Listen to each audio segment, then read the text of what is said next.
Once upon a time an old man living in Sundar Kingdom who used to earn his living by selling forest wood. He was poor, but the old man was known for his strange words and his white horse. The old man had a very beautiful white horse. There was no such horse in the entire state, let alone the surrounding states, due to which even the king was jealous of the old man. Many rich people tried to buy the horse. The king also offered gold coins several times, but the old man was not affected by any temptation. The old man would say the same thing to everyone: this horse is not just a horse, it is a member of my family. It is not a property. I cannot sell a family member out of greed for money. One morning the old man noticed that the horse was not in the stable. The elders searched here and there, questioned people, but could not find the horse. The news spread throughout the state and many people gathered and started talking, adding insult to injury. Someone said, "We already knew that someday the horse would be stolen. This old man is very poor and weak. How could he protect such a precious horse?" Another person laughingly said, "You have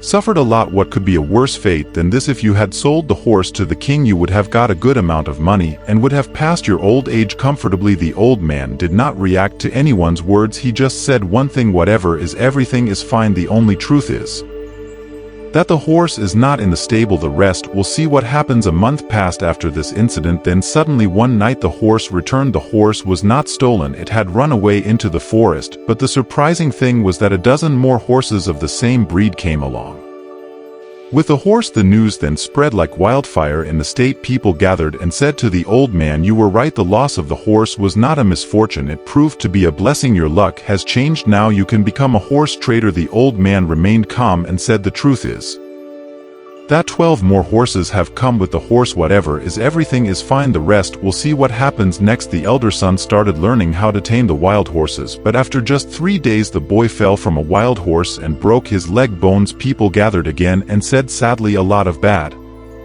things have happened to you. Getting 12 horses was not a blessing, but a curse. Your only son's leg was broken. Now how will he get married? The poor guy is unlucky." But the old man was not affected by people's words. He said, "The truth is that the son has lost one leg. It is also true that now I have to help him in his old age. But whatever is, everything is fine. The rest we'll see what happens next." After some time the king's enemies attacked the kingdom with a huge army. The king's army started weakening due to the sudden attack. Therefore all the youth of the state were forcibly taken into the army, but the old man's son survived because he was lame. People gathered at the old man's house crying. They said to the elder, "You were right. Your son's broken leg proved to be a blessing for you. He did not have to go to war, but we all are very upset. Our children are gone now. We don't know whether they will return or not. We all know that you remain the same through happiness and sorrow, but how do you do it?" The old man said, "First of all, understand the truth. The only truth is that your sons have gone to serve the motherland. Perhaps it was not your wish, yet they have gone.